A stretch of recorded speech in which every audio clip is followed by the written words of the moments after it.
Sa harap ng mga hamon sa ating bansa, muling ipinapakita ng Iglesia ni Cristo ang lakas ng pagkakapatiran nito sa pamamagitan ng isang prayer rally na inaasahang dadaluhan ng libu-libong mga miyembro nito mula sa iba't ibang lokal ng Iglesia ni Cristo. Sa nasabing pagtitipon ay naglalayong ipanalangin ang kapayapaan at kaayusan sa pamahalaan at ipinahayag ang suporta sa mga paninindigan ng kasalukuyang administrasyon, partikular na ang desisyon ni Pangulong Ferdinand Marcos Jr. na huwag nang ituloy ang impeachment laban kay Vice President Sara Duterte. Ang inaasahang pagdagsa ng mga miyembro ng Iglesia ni Cristo sa kanilang prayer rally ay muling nagpapaalala ng malaking ambag ng simbahang ito sa pagpapanatili ng kapayapaan at pagkakaisa sa ating lipunan. Ang layunin ng nasabing pagtitipon ay hindi lamang para ipahayag ang kanilang paninindigan, kundi para ipanalangin ang maayos na pamamalakad ng gobyerno sa gitna ng mga kontrobersyang bumabalot sa kasalukuyang panahon. Sa episode na ito ay tatalakayin natin ang mahahalagang issues na may kinalaman sa ating pamahalaan at ano ang maaaring mayambag ng mga religious organization katulad ng Iglesia ni Cristo para sa pagpapanatili ng matiwasay at mapayapang demokratikong bansa.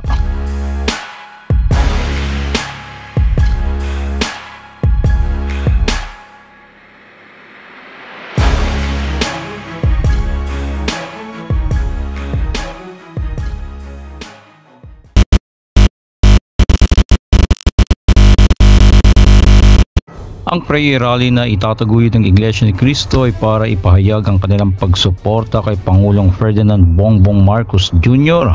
kaugnay sa panawagan niya na huwag nang ituloy impeachment kay Vice President Sara Duterte Carpio.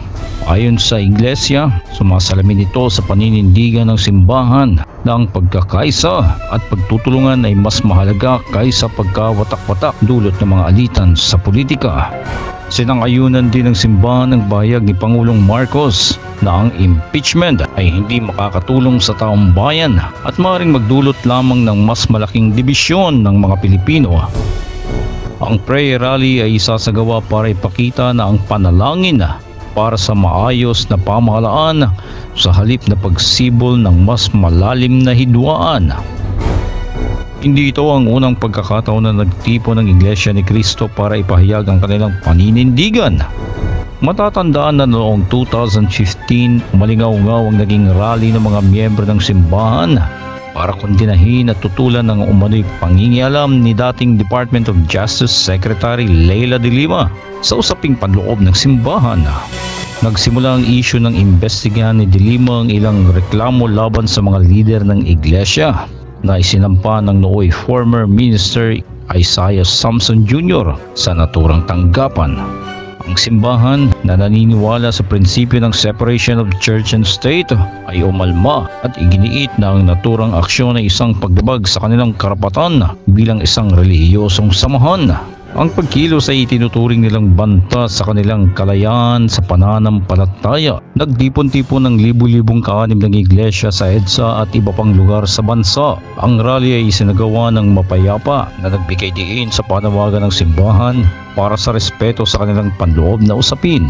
Matapos ang ilang araw na mapayapang protesta, nagtapos ang issue sa pamamagitan ng dialogo sa pagitan ng simbahan at ng gobyerno. Humupa ang tensyon at nagpatuloy ang simbahan sa kanilang gawain ng walang karagdagang pangingialam mula sa pamahalaan. Ang tagumpay na ito ay nagpakita ng lakas ng paninindigan ng iglesia habang nananatiling mahinahon at mapayapa.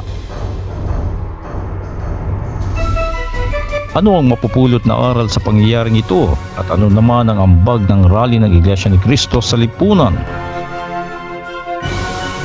Ang mga rallying isinagawa ng Iglesia ni Cristo tulad ng inaasahang prayer rally ngayon ay hindi lamang simpleng pagtitipon. Ito ay naging isang modelo ng mapayapang pagpapahayag ng saloobin at paninindigan. Mayroong apat na konsepto na nagbibigay diin sa pagpapahayag ng saloobin ng mga tao. Una na rito ay ang mapayapang pagtitipon. Ang disiplina ng mga miyembro ng iglesia ay naging kapansin-pansin sa bawat rally na kanilang isinasagawa. Hindi lamang ito nakakaakit ng atensyon mula sa publiko, kundi nagbibigay din ng halimbawa kung paano may papahayag ang saloobin ng walang kaguluhan. Ikalawa ay ang pagsulong ng kapayapaan. Sa halip na magdulot ng tensyon, ang mga rally ay naging daan para mas mapanatili ang diwa ng pagkakaisa. Ang panalangin para sa bansa ay nagbibigay inspirasyon sa iba't ibang sektor na magtulungan sa halip na mag-away-away. Ikatlo ay ang pagtuturo ng mabuting pagpapahalaga. Ang mga ganitong aktibidad ay nagpapakita ng kahalagahan ng pagkakaroon ng pananampalataya at prinsipyo sa bawat Pilipino.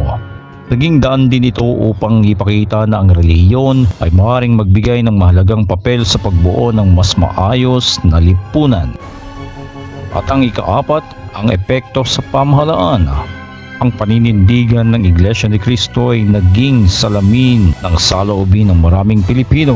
Ang kanilang malakas na presensya sa mga rally ay nagpapakita ng kanilang kahandaan na makilahok sa mga isyong panlipunan sa paraang makakabuti para sa bayan. Ang inaasahang libu-libong miyembro na lalahok sa prayer rally ng Iglesia ni Cristo ay patunay ng kanilang kakayahan na magsama-sama para sa iisang layunin. Sa kabila ng mga hamon na kinakaharap ng bansa, ang ganitong klaseng pagkilos ay nagpapaalala sa atin ng halaga ng panalangin at pagkakaisa. Ang nasabing rally ay hindi lamang para ipakita ang suporta sa administrasyon, kundi para paalalahanan ng lahat na ang pagtutulungan at pag-unawa ang susi sa mas maayos na kinabukasan.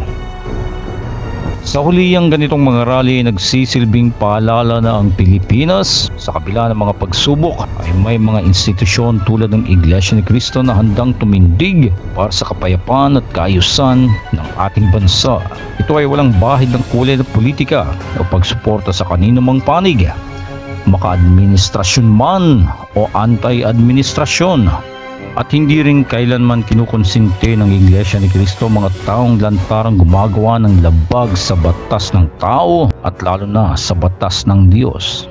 Ang kanilang layunin ay hindi lamang para sa kanilang mga miyembro kundi para rin sa kabutihan ng ating inang bayan. Ito na po. Kami po ni Nelson tumanggap po ng bilin bilang mga kaanib po sa Iglesia ni Cristo. At sa atin hong mga kababayan, dahil po dyan, mga kababayan at mga kapatid sa iglesia, ang mga kapatid po sa iglesia ay naghahanda, Nelson. Ulitin ko po ang mga kapatid po sa iglesia ay naghahanda na magsagawa po ng rally. Magsagawa po ng rally upang ipahayag sa lahat ng mga kinauukulan na ang Iglesia ni Cristo ay pabor. Pabor po sa opinyon ng Pangulong Bongbong Marcos na hindi sumang-ayon sa isinusulong ng ilang sektor na impeachment. Dahil maraming problema ang ating bansa na dapat pong unahin ng ating pamahalaan. Ang Iglesia ni Cristo po ay para sa kapayapaan. Ayaw namin, ayaw po natin sa anumang uri ng kaguluhan na manggagaling sa kanino mang panig. Ngayon pa lamang po, mga kababayan, ay nag-oorganisa na po ang mga lokal sa buong iglesia para magkaroon ng mga malalaking pagtitipon. Nason, para ipakita po at ipahayag, ito pong binabanggit namin na pabor kami sa opinyon ng Pangulong Bongbong Marcos na no to impeachment. Dahil ang daming ang problema ng bansa, hindi ba? Ang dapat po nating unahin, ang problema ng bansa na mas malaki. Yes.